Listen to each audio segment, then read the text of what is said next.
I want to thank you all for joining us. Welcome to Conversations with Mary Ann. And I am reaching you live from Lagos, the economic capital of Nigeria. And today we're going to be talking about press freedom. It's a very sensitive topic to talk about in Nigeria. A lot of Nigerian journalists tread carefully around this topic, but then we have to talk about it because the world is gradually becoming smaller and smaller, and information is exchanged, in the blink of an eye. And Nigeria is a country that one would hope that, in 2020 we would be accessing information, giving out information without any gag orders. But there seems to be some restraints. There seems to be some hurdles that we have to go through to be able to attain press freedom. So the question is, do we really have press freedom in Nigeria? And of course, the Broadcasting Code has a new amendment in Nigeria, which some people regard as a gag order. My guest is going to be giving life to this conversation today. Apologies once again for us starting late. I'm MARYANN. I'm a broadcast journalist, and my guest is Femi. Femi D Live, that's what we know him for. He is a broadcast journalist on radio. He does the Morning Crossfire on Nigeria's #1 talk radio station in the Federal Capital Territory, Abuja. Femi, it's good to have you join us from Abuja. I cannot see you. Hopefully I can see you soon. We're hoping that the internet is great. Femi, welcome. Thanks for joining us. Thank you so much. I am here. One of the signature things that happened in Nigeria just happened. I think the electricity just went out. Right now, I think I'll describe the reality that I'm in. I just switched on my laptop so I could use the backlight from my laptop so that you could see my face. I've already started the broadcast. As we say in broadcasting, the show must go on. So in a short of from now, I'm sure something that looks like the shape of me would appear on your screen. Well, for those who do not know, in Nigeria, hello, Peter is saying hello from Seattle. Hello, Peter. It's normal. Light goes on and off in Nigeria, and we call it NEPA for those who do not know. So we're hoping that the lights will be restored in a bit. But then we can hear you, so we can go straight into the conversation. Now, let me just give a little background to press freedom in Nigeria. Now, a lot of people would think or consider Nigeria being the big brother in Africa, the giant of Africa, the most populous nation in Africa, with more forward-thinking and a bit civilized people. We would hope that Nigeria would have press freedom. In fact, there is press freedom and freedom of expression, which is protected in the Nigerian Constitution, which is found in Section 39, subsection 1 of the Federal Republic of Nigeria Constitution. Now, despite this constitutional protection, now the Nigerian media has been controlled since we knew the country Nigeria. It's been controlled throughout much of its government, be it colonial, be it post-colonial, be it military, even in a democratic dispensation that we all fought so fiercely for, hoping that we would be able to be very free in all of our conversations. Well, we want to talk about that. Recently, the Nigerian Broadcasting Code was amended by the Federal Ministry of Information.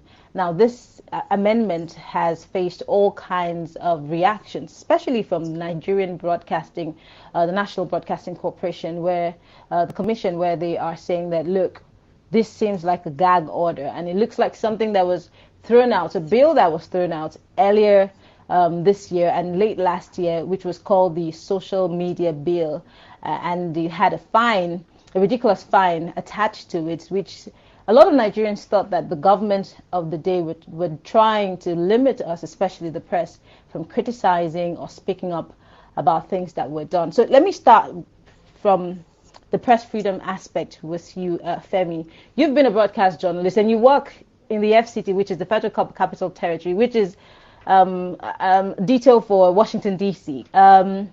So the government sees, hears you, they literally follow everything you do. Can you say, or how free has the press been since you became a journalist in Nigeria? Have you experienced any such thing as press freedom? Whew, like they say sometimes, freedom of the press or freedom at all is relative. It's that how free you are will depend on who is leading the country and what they think of your perspective and how they're inclined towards criticism, towards analysis, and sometimes towards the very sayings and communications that you do put forward. I've been in Abuja for over a decade now. Cutting in and out. I've walked across many landscapes in Nigeria.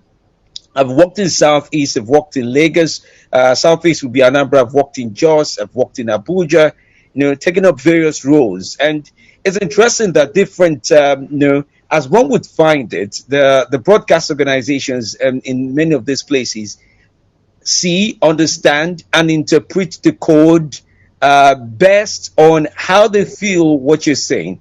For example, in Abuja here, where you do have the headquarters for the Broadcasting Corporation, that means you have two sets of people monitoring you. That's the Abuja Bureau that monitors you. Then there's the head office, who, when they do get calls from the presidency, for example, you get to respond. Sometimes it's not about the letters. It's about the fact that you have to see to explain why you said what or why you should take responsibility for comments made on your show. I'll give you a very good example. A few weeks back, it was interesting. I would hold back names. A colleague of mine was having an interview with a guest of his right there on the show, and the person brought up the idea that when the government, this particular government, was running for office, part of their promises was that they will do this, they will do that, and if they do not win, this will be the cost of that. Meaning, I don't know if you remember the saying around baboons and the likes of that. That became, yes. So that became the subject of discussion. So we thought, okay, let's just pay a courtesy visit and explain our way through it, talk our way through it.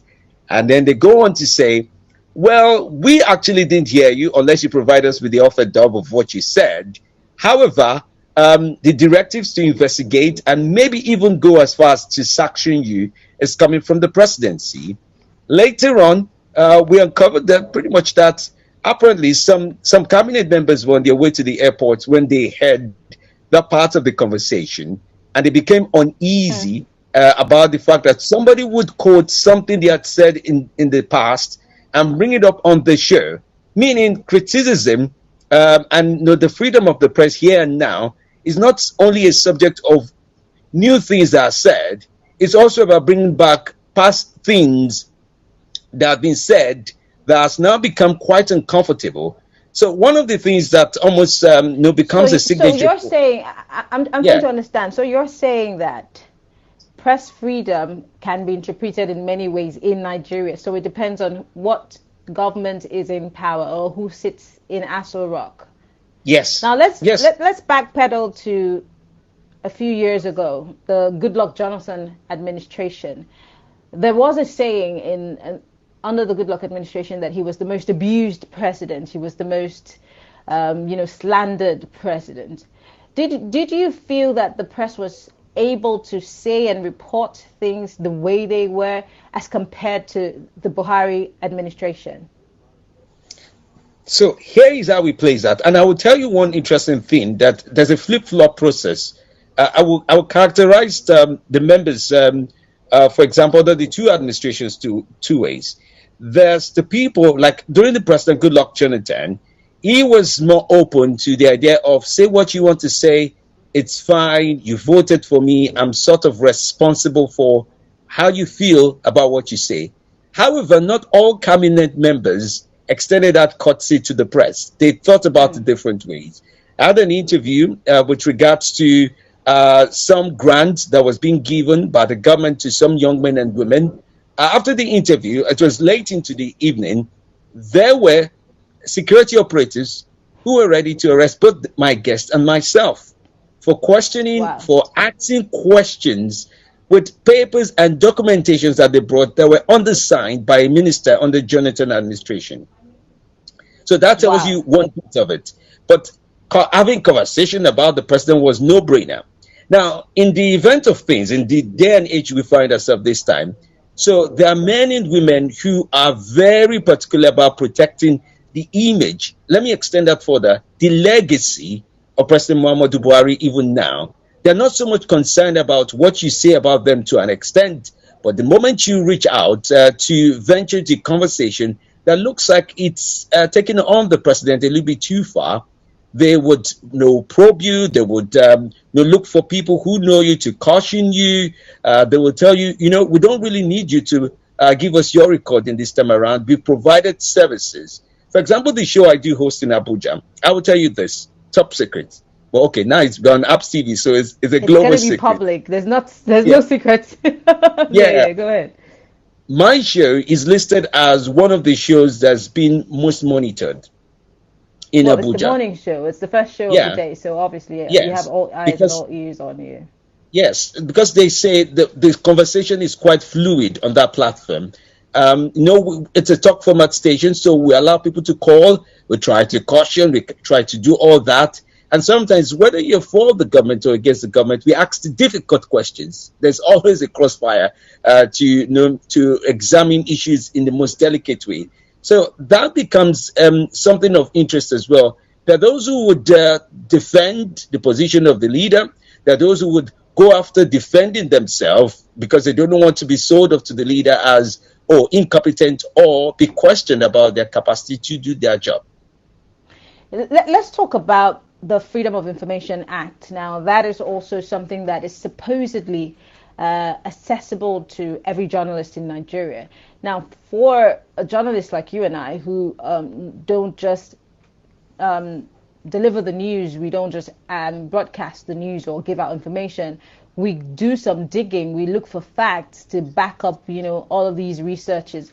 And the FOI is supposed to allow us to be able to ask for certain documentations or certain information from the government in power so that we can use it to back up our researches or our reports. I don't want to speak for you, but I want to ask, because you and I have worked in the same, office before. How easy has it been to use the FOI to get any information from whether this government or previous government? Because, we have so many laws in Nigeria that, whenever you speak about laws, people will say, we have this bill that allows you to get any information. But how easy is it to get information from a government parastatal, a government department or agency in Nigeria to back up your research or any report that you're doing as a journalist? I think the biggest currency to use in this system is not the ability to even write it on paper. It's not even to understand the FOI Act. It's to have some God-given patience to submit your document. Be patient enough. Because one of the things... How long should your patience drag on for?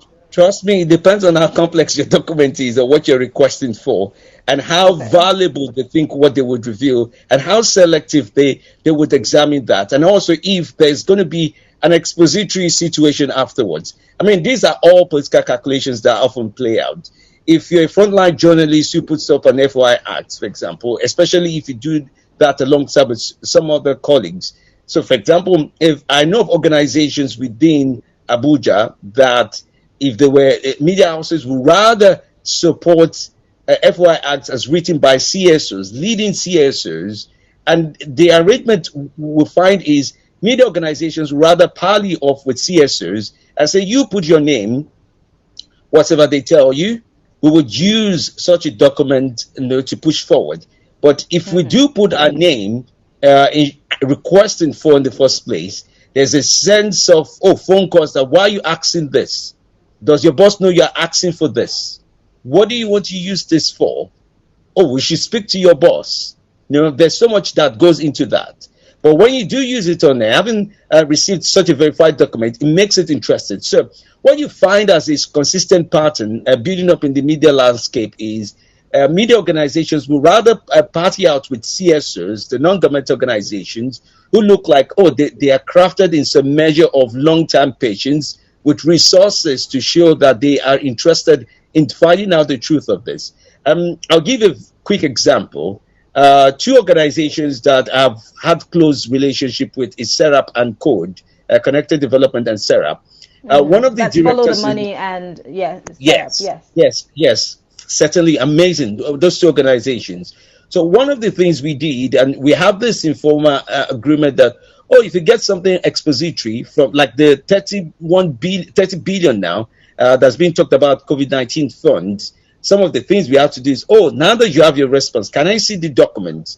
So director and setup sends this to me. I look through it, look through the detail, and also see the areas of concern that they have. So those areas of concern, of course, is also shared with us in the media. For example, oh, so how much was used for palliative?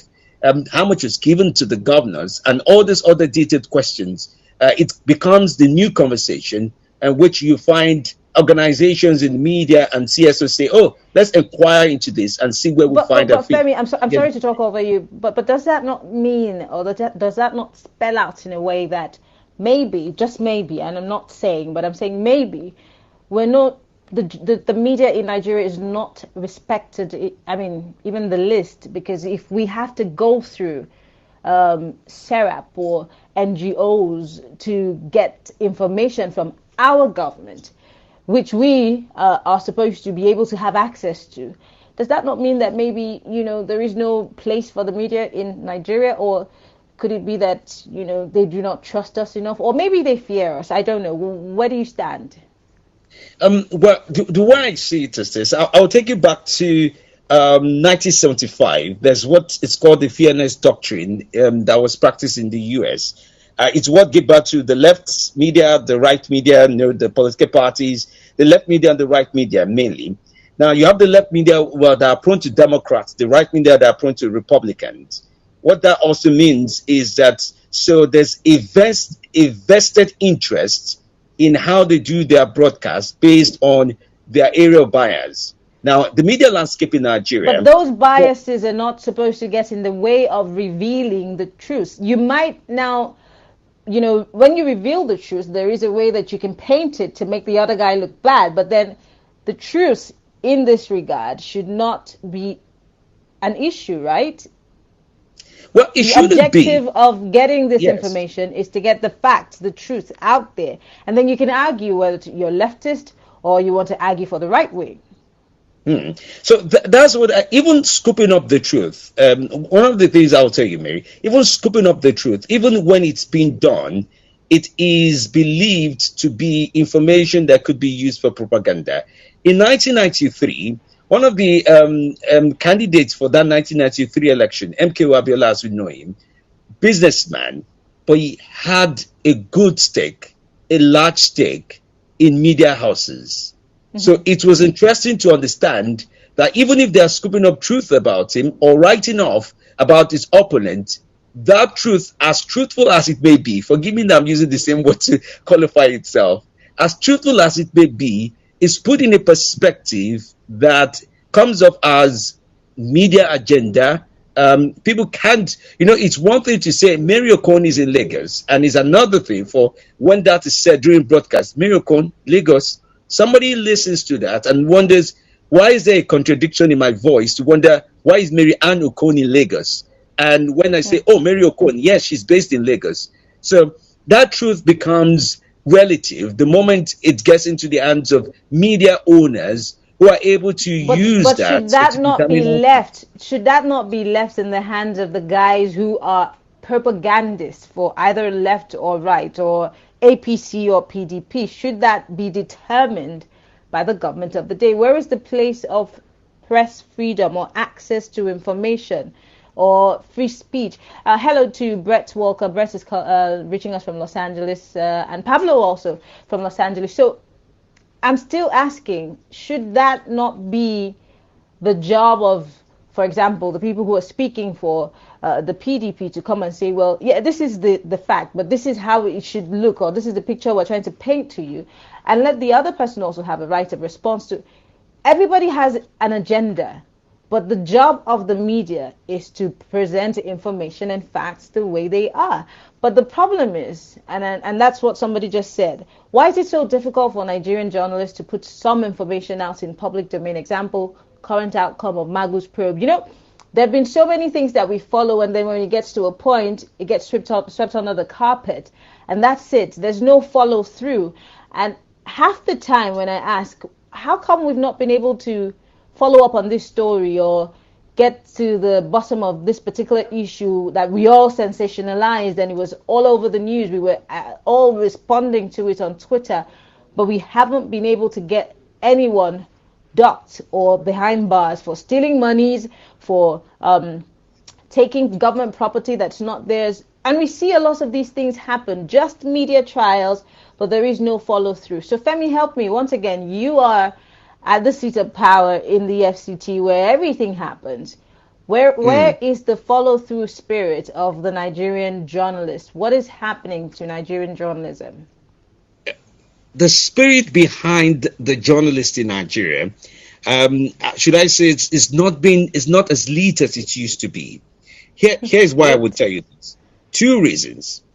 One, the fact that a lot of the media houses have commercial inclination. That's one. Two, the second reason would be, for example, we have such a fierce media and news circle in Nigeria. That would mean, it's one of the things I believe, and I often tell people, nothing breaks the news like the news. You and I know that in the early 2000s, there's the part where you have, the news story for the day. And that could last for 24 hours. But now, hardly does any story run for 24 hours before another news story comes in to break it. And guess what? Because there's need to sell what is going on, you have few reporters. Media gatekeepers would say, leave that story. We'll find out whatever they say later. Go on to this next story. We need to be we need to follow through with this regard. But however, there's a few journalists that are strongly committed to investigative journalism and the likes of that. You and I know that there are quite a number of them that are committed to that. It's not to say that it is dead. It's just to say that window, the number is limited. It takes a little bit of resources. It takes a little more than patience. It takes you having a sense of security. A few days ago, some journalists were arrested in Lagos just for covering a protest. The protesters and the journalists, everybody was arrested. Yes. Yeah, literally arrested. The publisher of Sahara Reporters, a good friend of mine, when we have conversations about this, we argue over and over again. I tell him, you've crossed the line to being a politician. You're no longer doing this sincerely as a journalist anymore. He tells me, I'm an advocate journalist. He goes on to say that you have to be able to press in the information you gather. So when you are the guy who's supposed to deliver the news, but then you're able to push in a direction in some sort of way, it becomes a little bit challenging as well. Because people will say, he's, forgive my word, bankrolled to do such. But then again, I was having a conversation with 2 days ago, I was having a conversation with the former Director General of the National Broadcasting Corporation. And I asked him the same question, that what is the reason why it seems that the Nigerian press no longer has a stiff backbone? It looks like, we bow to every little wind that blows in our direction. And he said, well, the biggest problem is that media houses these days in the country, or licenses, are given to friends of politicians, or even politicians, using ordinary people to front these media houses, making it difficult for them to be objective, to follow through. Instead, we're all interested in sensational headlines and pushing out, a certain narrative.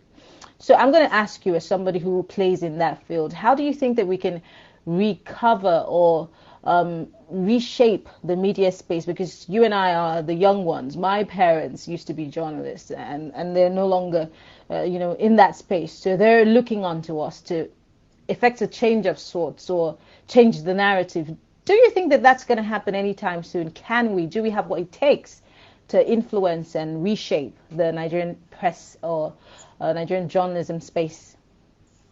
I think that is already happening to an extent. Fortunately, I get to stay close to a lot of media gatekeepers and publishers and top broadcasters. I think that is happening already, shaping the narratives for ideally what you find out. You have some organizations that have been framed and that the whole constitution of what they're made of is to be able to stand up for those journalistic values that really would provide a future for some of us. I know of, for example, the publisher Premium Times, in the early, I'm trying to pick up on the date now, in 2009, there was an organization led by Daily Oloje, the Next newspapers. I worked there at the time. And I remember our training was pretty much done by guys from FT, New York Post, all kinds of foreign media. And the idea was, if you're going to break a story, just also know that you're trying to break a name for yourself. You want to create a living legacy across the years. You're starting off young. And that was the whole essence of we've been in that system at the time. And those were some of the values we've continued to hold there. Some of us are able to do that. Now, the question is, you have individuals who are journalists who have this same sense of value or some ideas of commitment. But how do you get them to bond together, to be in an organization that values their commitment? Not many of them. However, one of the things I would tell you that is starting to build up is with a little bit of support for the media from outside of Nigeria, where you find a lot of international funders saying, just go on, we'll fund you investigating a story. Collaborations like the BBC and some of these, a lot of those have been happening lately. Yes, so it's really helping to say, okay, don't worry, no matter the size of the brown envelope that is being thrown at your face, just go on and do your story. Just go on and push for this story. So the more we are able to, I think what we need in Nigeria right now is to be able to build a new value system where we also have media organizations that have that sense of commitment, that are built on the values of truth, and also being able to share those values of truth over and over again. But Femi, to say that media houses need to be built on values of truth. Come on. I'm sure that every media house that we have that is verified in Nigeria is built on those values. Some people would say, we're first to break the news, or the big stories live here, or something. But the values are supposedly the same. Now, I have a question that's been playing in my head all day. There are people who say, journalists that I know, who would tell you that the biggest problem is poor enumeration of journalists in Nigeria. What the take-home pay does not take them home.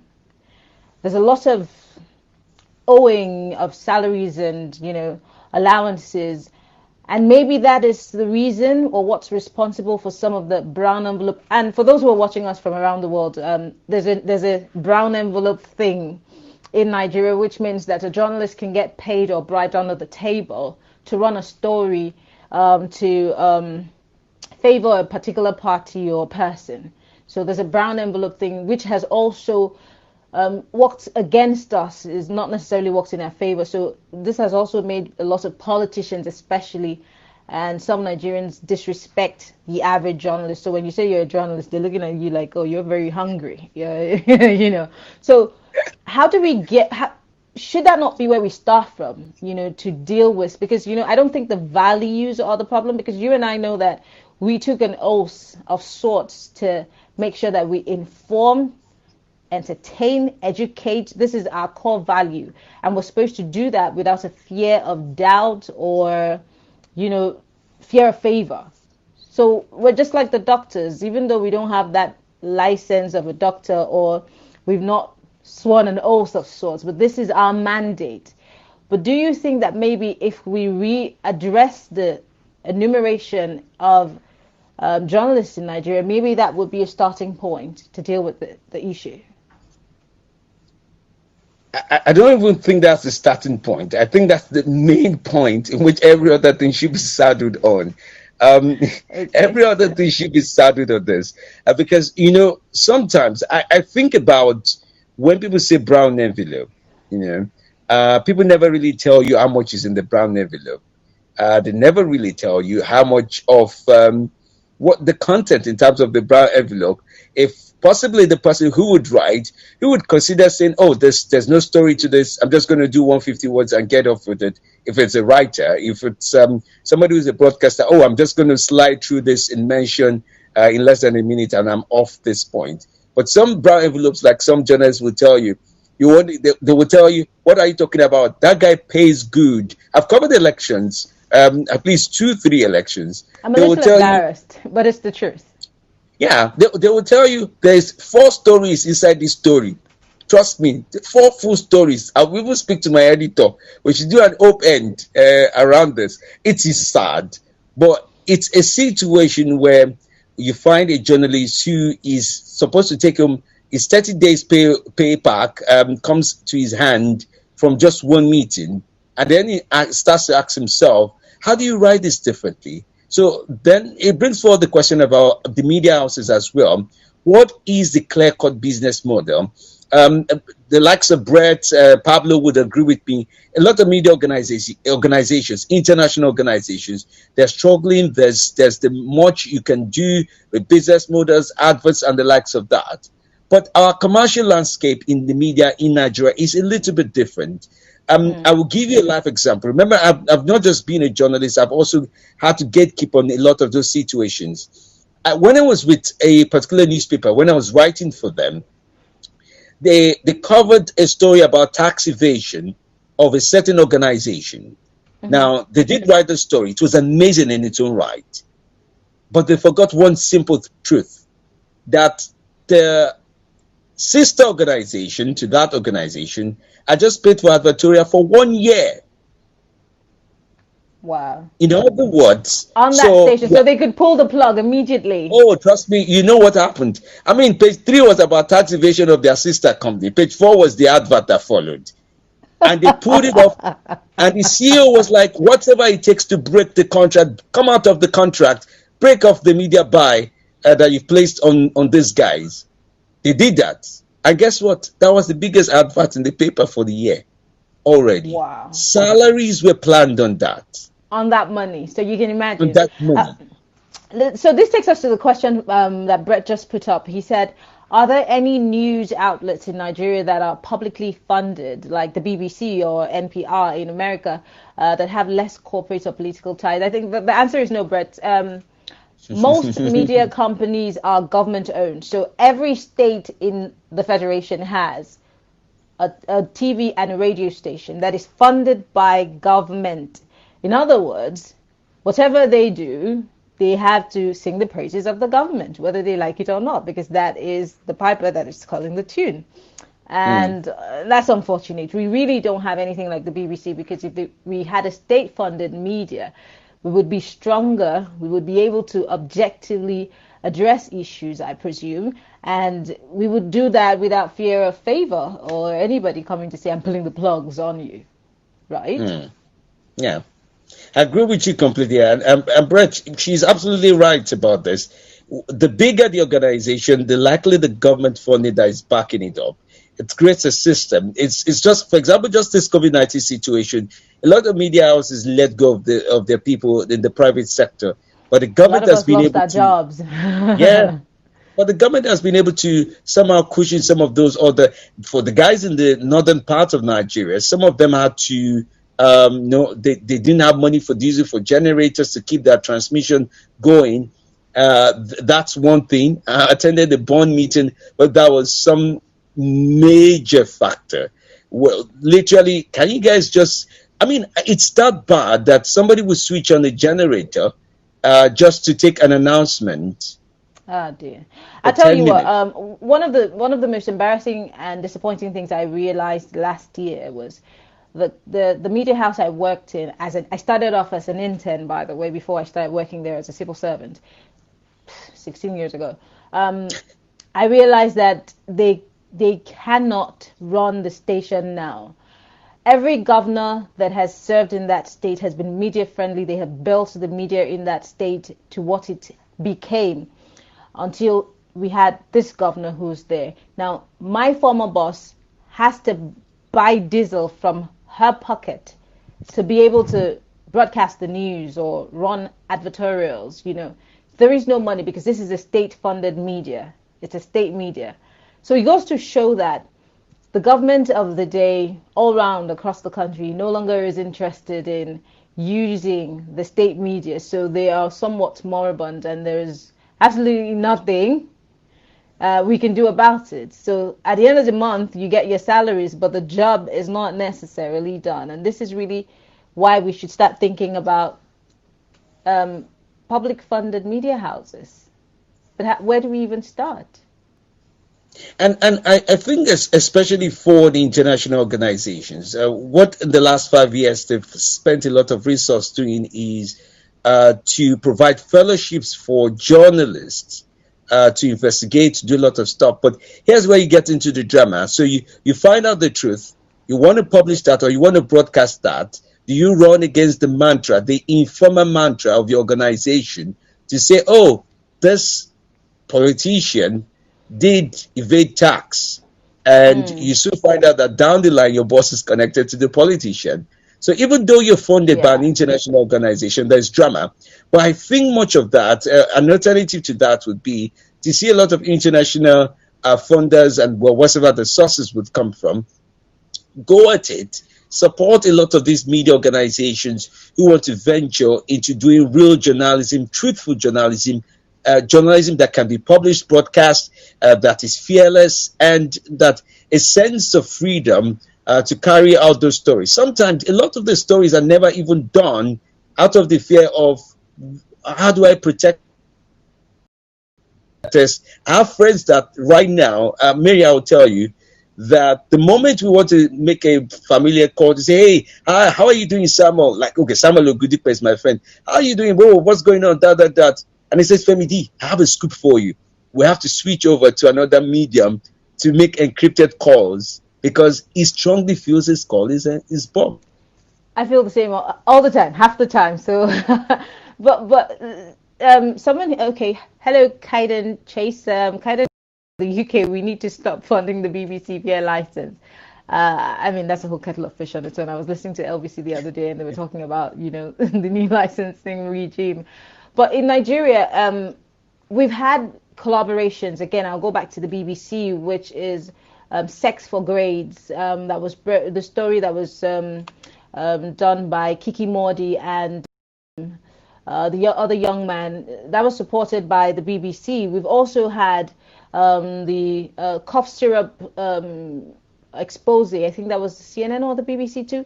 So and thank God we have social media. So we need these type of collaborations because we know, again, that we could also do these kind of scoops, but the truth is, it will be killed to play them on these other mediums. I'm talking about, somebody it's just a phone call to say, oh, that's not true, kill that story.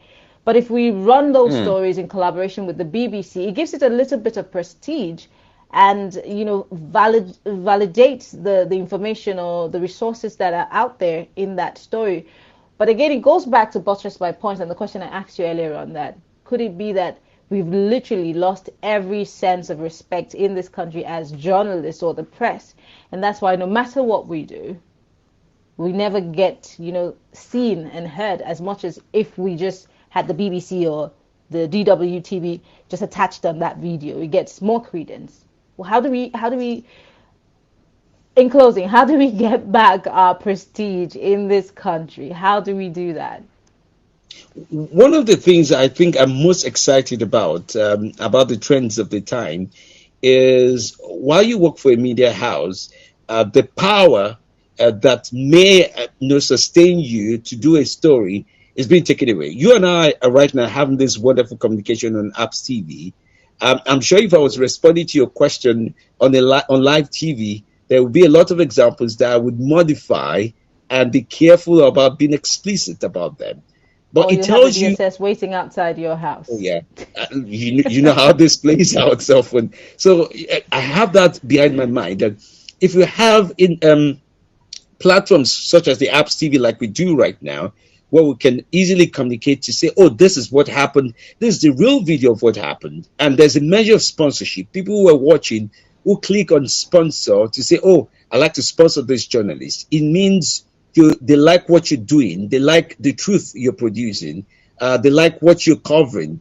And the more of these platforms we are able to find going forward, or apps, for example, going forward, is able to bring us closer to a new generation who want their news in the most authentic way, not biased or any other way, it will really help out with bringing out original stories yet again, not stories that have had to go through 3, 4, 5 senior editors who will tell you. I don't know, Mary, whether you experienced this. When I was growing up, a young journalist, what I used to experience is, oh, what's the name of the person who spoke? That's one. Where was the event? That's two. What did he say? He said that Nigeria would do better. Oh, three. The next thing you see is a full-blooded story. And I say full-blooded story. This editor, some of them stay in the office and they're able to write up a story about you and say, you're going to put your name. And you're wondering, how did you didn't attend this event? This was not what he said. But you were able to paint a picture, a full picture. Yes, because they know exactly what happens. It's ridiculous. One last question before. Please, if you have questions, if you have comments, please feel free to put them up. We'll read them as we go. Let's talk about the persecution part. Now, it takes me back to the FFK scenario where Mr. Ayo Charles was literally talked down on in Government House in Cross River State because he asked the question. A politician who's not in the government is going around states in the Federation inspecting the work of different governors and, whatever it was. And the journalist is asking you, excuse me, sir, I know Nigerian politicians. They don't do anything without a reason. Now you, sir, we don't know if you're running for an office. We don't know who is bankrolling you. And that is the only mistake he made, to ask who was bankrolling him. And he was berated in the worst way. Have you ever been harassed? Have you been persecuted in the line of duty? How were you able to wiggle yourself out, and how are you still standing? I don't know if this counts, but I do know of government officials who have embargoed that they will never come on my show. Oh. Yeah. Oh. I have a governor who said he would never, if I was hosting the show, he would never show up. In fact, he blacklisted my radio station because he thought that I was anti his government, because I always said, Mr. Governor, can you explain to us how you came about this? Why should we do this? And so there are people who do not like to be questioned. I have a governor who doesn't. I'm not going to call his name, but he would never come on my show. Mm-hmm. Well, that's the honest truth. And I think that's some mark of you being having a good level of integrity. The people who would say, oh, well, we will talk to this person, but not you, because they know that you will definitely ask questions. It's how you make a name for yourself. It's how you stand out from your peers, by holding on to those values, by knowing fully well that someone looks at you and says, oh, you have this sense of delegiwa when you ask questions. Many of us were not around, but the spirit of the man pretty much is still, lives in us. Lives in us. Yeah, that's just the sense that I get from this. And then another thing I'd like to say, as we start to round off on this, is it is very important that we understand that you have to be alive to tell the story. Yeah, you have to. That's one of the first things I was told. Don't be stupid about it. You have to be really smart. And with regards to politicians who go about to speak on journalists and talk down on them, it is really sad. But one of the examples I love, or the follow-up that I loved from the ANJ, I think the following state he went to was the boycott they had going on. Yeah, it was a sister state. So the state that neighbors the state he was in, no journalist showed up for that press conference. And I think that was brilliant in its right, because the more we're able to, people have to understand that journalists are looking for the story in what you're communicating. They don't necessarily have to reproduce your speech. They don't necessarily have to play out the exact words you said. They just have to be able to put it in perspective, which brings up the idea of what you call analytical journalism. It's a new right for many people to be able to analyze, to use back information, to use statements you have made, to understand the fact that you cannot be so nice to be on the grace of bankrolling without necessarily having this sense of somebody asking, where are you getting your funds? Are you so nice? Are you so cool like Exactly, and that? it's not like you are part of the government, so where are you getting the monies from? It's the Yeah. legit question. And I also, like I said when I was being interviewed by Tolu Balogun, I said, look, I blame every single journalist that was in that room, because if I were to Oh, be in that duty. room, I'll take up the question. I'll say, I'm sorry if you felt offended, but I would like to rephrase the question, sir. Where are you getting the monies to travel around this big country inspecting government infrastructure and, commissioning things? Who is behind this? Are you trying to run for office? Who are your funders? And if he doesn't answer, I will rephrase the question until he answers me. The most he would do is get angry and leave the room, but I would have done my job instead of leaving that room with my tail between my legs. Well, one interesting thing about that is that I did a scoop on him shortly after, because I didn't take up the conversation immediately. I waited for 2 days, just at about when the apology was coming out. I played out two other clips of where he had called a journalist stupid. He called a UK journalist stupid once. He had called, there was another journalist, I think in another state, years before, stupid. I mean, the word was stupid. He called them out stupid. So this was like a track record of, pretty much something he would say to a journalist. And it just needed to be put in the right light. And I think that really put him in the right light. Even though he wrote out the apology for the fear of legal reasons, I see a lot of legalese in his apology too, Of where he talked course, about he knew that stupid and theft. Yeah. he knew he messed up. He had to do some damage control. But unfortunately, we have to go because we spent so much time. We were supposed to talk for 30 minutes, but this conversation was Oh, yeah. really interesting. But before we go, let me just read Caden's message again. Caden says, "I love being a part of Hops because of the freedom we have." Yes, of course. This is the best thing that's happened after sliced bread, by the way. And Caden also says, as journalists, we have a duty to ask the difficult questions, as people deserve the answers. And we should never forget that. We must ask the why and the how and the what questions. And we must not stop until we get the answers, because this is our burden. This is our duty. Brett Walker here says, how much censorship is happening from self-censorship rather than specific attempts by editors, etc.? Are you going to give it a go before I wrap it up? My brief answer is, I think for every journalist in Abuja, literally, like I do the morning show, I have some words for some reason. Sometimes when I gather my offered job just to take a listen for quality assurance, I soon realize that I've grown a little bit self-censored in some way, whether it's deliberate or not. It just comes to play. Speaking I to guess the you're trying to DGM, self-preserve. You don't want to get into trouble, I guess. somewhere between that and also the fact that, okay, the DG will call you. It may send you a text to say, well, you're doing fine, but just remember, we're listening. That yeah, Like a subtle threat to you. yeah, just be. So you start to pick up on those nudgings, and you start to say, well, let's play nice. But my favorite part of being a journalist is, of course, asking the questions. I get to ask the questions and pretend I don't know. I'm going to put you in trouble. Oh yes, I do. I do. I have like a real good smile on my face when I'm asking like the worst questions. I smile. I try to make it look like I'm not saying anything bad here. We're having a conversation, But I Certainly. mean, I've had my bosses say, "You do a great job. You're very pushy, but don't cost us all our jobs." And Yes. yeah, I mean, I get to hear that all the time, because they say, you're, and then the one that gets to me is that, you're a lady, you have to be very ladylike.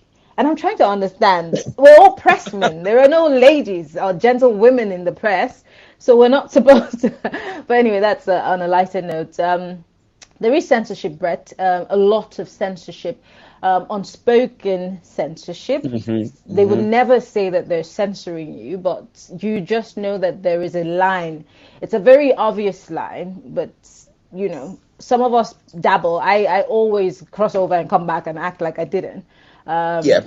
Sometimes I'm lucky, sometimes I'm not. I've gotten my hand burned a couple of times, but this is the job that we signed up for, and we will keep talking about it. And of course, I love the fact that with the new amendment to the broadcasting code, everybody's saying, no, You have to take it out. You have to shut it down. Even the broadcasting board is saying, no, we cannot agree to this. This is a gag order. We're in a democratic dispensation. If we were in a military dispensation, then we would agree to this. But for now, I love that Nigerians are finding their voices. Hopefully we can be as loud, and then we would be able to drown out all of the censorships and the politicians who think that they can buy us. Femi, I want to appreciate you for coming on the show. This was really, really interesting. I wish we could just go on and on and on and on, but we have to go. Our time is fast spent. We want to thank HAPS TV for letting us have these conversations. They are very interesting. And to all the people who are watching us on Facebook, on Twitter, on Instagram, you guys are the real MVPs. Thank you, Femi. It's been a great conversation. Thank you for having me. I apologize for I know I'm not this dark. I'm not this dark. Femi, you're dark. We're black people. We know. This is what happens when they increase electricity tariff and refuse to give it the supply. It's okay. Thank you so much. Thank you, everybody. Well, we love having these conversations, and we'll keep having these conversations, and we'll hopefully continue to talk for development. Thank you all for watching. My name is MARYANN, and this is saying goodbye from Lagos, Nigeria, and Femi is saying goodbye from Abuja. Thank you all for watching. Thank you.